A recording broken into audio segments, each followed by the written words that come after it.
2026 ఈ ద్వాదశ రాశుల్లో ఏ రాశి వారికి ఆర్థికంగా బాగుంటుంది? ఒకవేళ ఆర్థికంగా ఏదైనా తేడా ఉంటే దానికి ఏమైనా పరిహారాలు చేసుకోవాలా?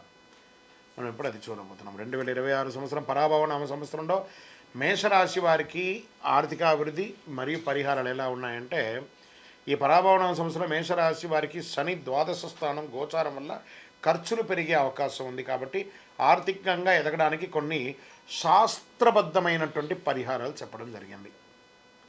శని శాంతి పరిహారం చేసుకోవాలి. మేషరాశి వారి సంవత్సరంలో ముఖ్యంగా శని భగవానుని స్తుతించాల్సిందే, తైలాభిషేకం చేయాల్సిందే.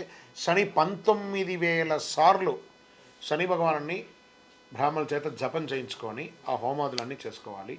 ప్రతి శనివారం శనీశ్వరునికి 19 ప్రదక్షిణాలు చేయడం, నల్ల నువ్వులతో దీపం వెలిగించడం, పేదలకు నల్ల దోస్తులు ఇవ్వడం, చెప్పులు లాంటిది ఇవ్వడము. దీనివల్ల అనవసరమైనటువంటి ఖర్చులు తగ్గుతాయి, ఆర్థిక స్థిరత్వం వస్తుంది. మరి ఈ ఒక గ్రహమే అంటే కుజగ్రహ శక్తి పెంచే పరిహారం కూడా ఉంది. మేషరాశికి కుజగ్రహానికి అనుగ్రహం కూడా కావాలి. అధిపతి కుజుడు, అంగారకుడు. ప్రతి మంగళవారం సుబ్రహ్మణ్య స్వామి ఆరాధన చేయాలి. ఎర్ర పువ్వులతో ఆరాధన చేయాలి. ఓం అంగారకాయ నమః అనే మంత్రాన్ని 108 సార్లు చెప్పాలి. ధైర్యం పెరుగుతుంది, ఉద్యోగం వ్యాపారంలో పురోగతి ఉంటుంది.